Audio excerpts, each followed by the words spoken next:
Assalamualaikum. Ini ada di Pantai Shah Kuala, Banda Aceh ya. Ini detik-detik menjelang sunset di Pantai Shah Kuala, Banda Aceh.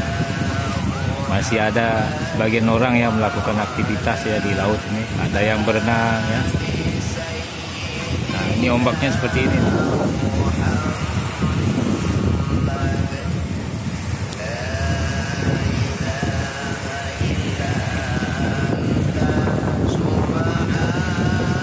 Sebentar lagi matahari terbenam, tapi masih banyak orang ya yang melakukan aktivitas di laut.